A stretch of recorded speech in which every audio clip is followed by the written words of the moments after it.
So, last couple of years we've planted up the old summer hanging basket that you probably take down around about September, October and goes to waste for 6 months of the year. We've experimented with stuff that you can put into that empty hanging basket over the winter to give you some colour in the spring.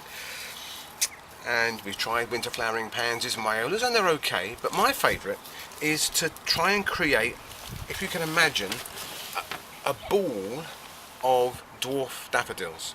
So we're going to have a go at planting this hanging basket. I've done it a couple of times before, but I'm packing in best part of 100 little tete, little miniature flowering daffodils, short-stemmed daffodils, into this hanging basket. I want to get them coming out through the sides as well as over the top there. So we've put some liner in this hanging basket. You might be able to get different forms of liner in a hanging basket. You might get hold of some moss. Living in Wales, we're lucky a lot of our lawns around here are full of moss, more moss than grass. So we've got good access to moss, and I'm putting a little bit of plastic, that Tesco's bag for life, didn't quite last a lifetime. It's got another use now. We're just going to put a little kind of pocket of that at the bottom here. It's got moss underneath it, and then we're going to just start filling with some of this this compost here.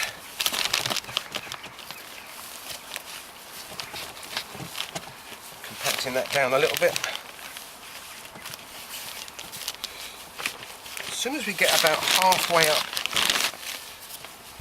the sides of the basket, before I put another layer of moss in there, we're going to start pushing some of these tete bulbs. You can see that they're raring to go.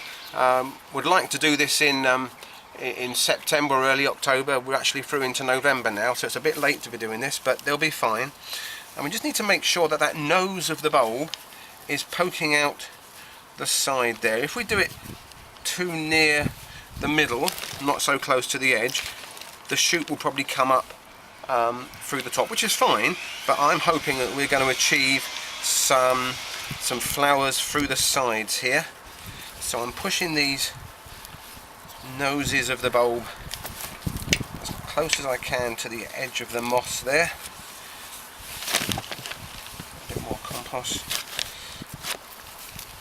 You get that occasionally as a soft bulb. Don't want to be putting that in your garden or your containers. Now this basket is going to be seen mainly from one side, so if I'm honest with you, I'm not going to put so many around the back of the basket because they probably won't be seen so much. I'm going to pack quite a few around the front. I'll have some at the back so it looks kind of balanced, you know, like me, but I'm going to make extra sure that we've got plenty of bulbs around the front here. Okay, so we've put that first layer in, making sure that we've pushed the nose of the bulb out towards the edge as much as possible. Some more compost, and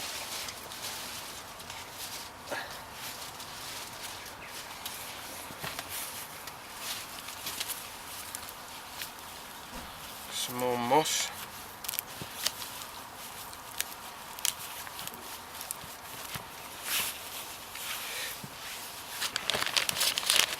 So I know that this works with tete, and for the first time this year I'm going to try something different. I've started off some snowdrops here in these little packs, and you can see that the shoots are just starting to come through the top and the roots are just starting to come through underneath. Because it's such a small bulb, I needed to do this really early. Really, snowdrops, if you buy the bulbs in the UK, August, early September, much later than that, and they're going to start to shrivel up and dry. So I got these planted, and I'm going to wait until there's a bit more leaf here, probably another few weeks, maybe into early December, and then I'm going to plant up a smaller basket in the same way as I'm doing this with a whole ball of snowdrops, so that we'll have a succession of colour then, with these kind of hanging baskets full of bulbs.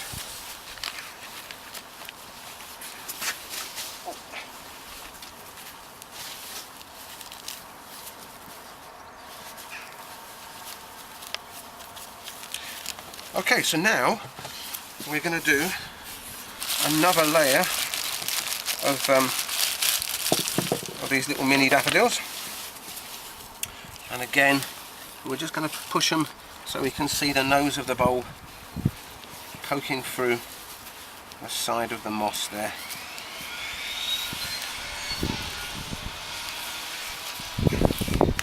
Okay, look. So there we go, we've got a nice ring of those bulbs. They keep on falling away from the side there. Just got to try and, whoops, nudge them through without pushing them right through so they come out the other side. Okay, so now we can put our final layer of compost in here.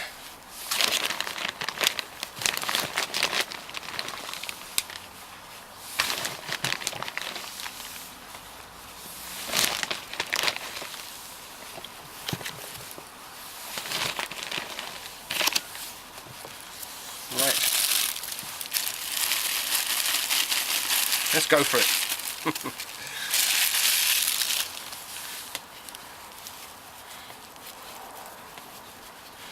Still going to try and get some around the edge. There's a soft one there. So this packet of daffodils, miniature daffodils, I think it cost me about £10, you know, so doesn't really cost much then to get a nice show-stopping month or so of colour. This should be in flower, depending how the winter is, whether it's really cold or not, but I'm hoping it will be in flower by starting to show colour by the end of February.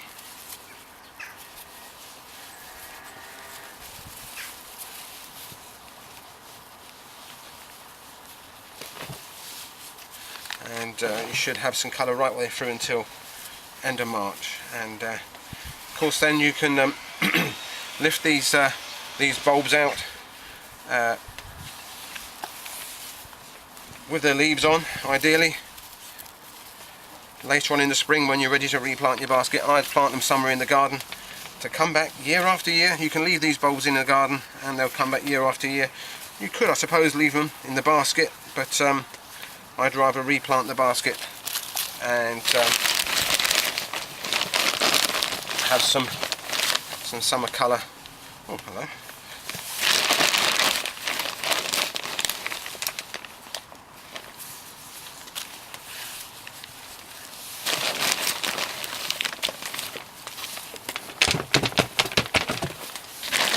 So there we go, we've got a bit of moss left over, so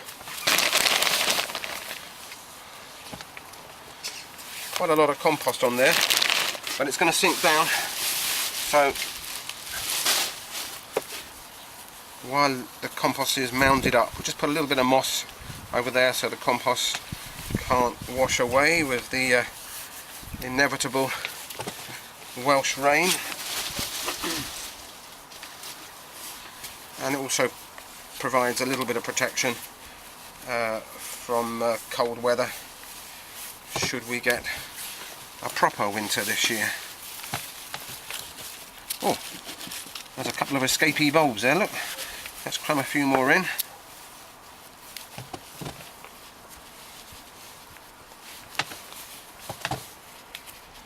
Waste not, want not. Oh, it's going to be beautiful.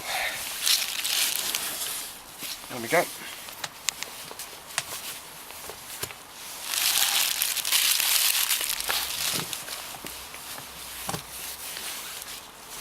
So, there we go.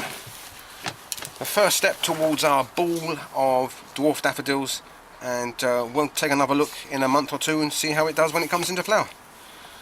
Come back and have a look. Cheers. Bye.